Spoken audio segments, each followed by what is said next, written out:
Hey guys, Jason the Lazy Heretic here with another Advent devotional. We're talking about peace again, day 14 here, and really looking forward to getting into it. What I wanted to do for you guys today is to tell you a story, actually, to kind of reflect on what it means for us to be people of peace. When we think about peacemaking and we think about being people at peace, we kind of think about this idea of not fighting, non-violence, and we've explored that a little bit in our last few devotionals about what it actually means for a biblical vision of peace, not chaos. And so I think that translates more and more clearly into our everyday lives when we think about what it means for us to be peaceful in our everyday lives, for us to have unity, structure, order, community, relationship, harmony, that sort of thing, as opposed to kind of chaos, disorder, and that way of being. And so I wanted to kind of share this story. This is a story from about 500 years ago, maybe a little bit less, from the period just after the Reformation kicked off. And it's a story about an Anabaptist man, and his name is Dirk Willems. Or Willems, I'm not sure exactly how you say that, depending on which country you're in, I guess. So Dirk was an Anabaptist man, and the Anabaptists were a group of people who were persecuted by both the Protestants, Lutherans, Calvinists, Reformed, and the Catholics because they baptized people in adulthood. So they adopted adult or believers' baptism, and because of that, they were persecuted by both sides of the Reformation. And so Dirk was captured. He was a good man, loved Jesus, kind of did his thing, and was arrested for being baptized as an adult and put in prison. And in those days, if you were put in prison, you're pretty much going to die.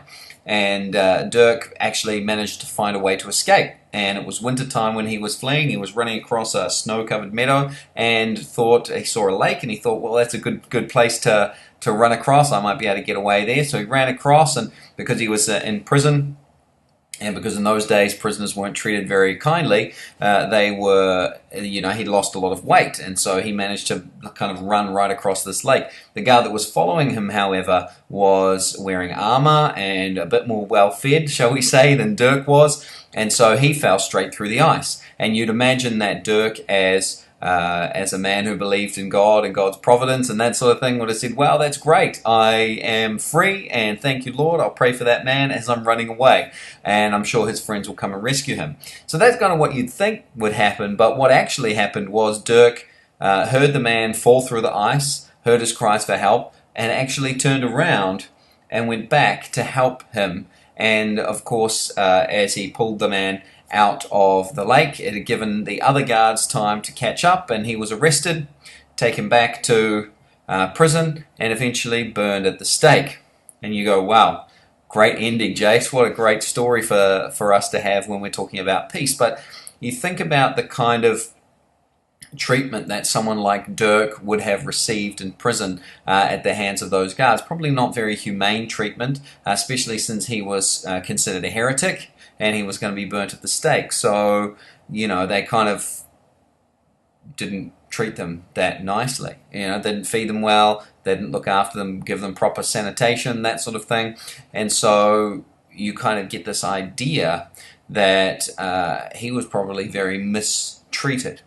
And so when you consider that this guard had probably been one of those guys who'd mistreated Dirk, you could feel that Dirk would have been within his rights in a way to just go, well, whatever, I'm just going to leave him, let God sort him out. It's not my problem. But he had experienced this kind of transformative way of being by spending time with Jesus, by being sanctified, by experiencing the peace of Christ, that he had been transformed.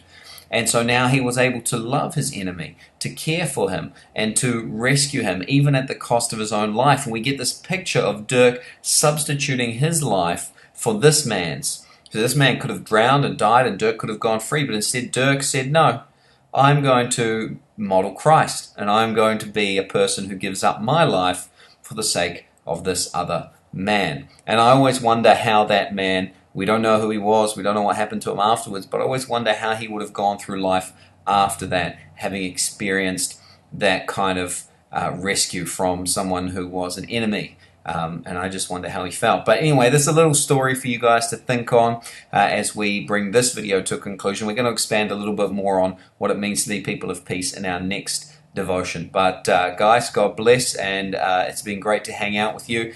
Take care, and we'll see you next time. Bye.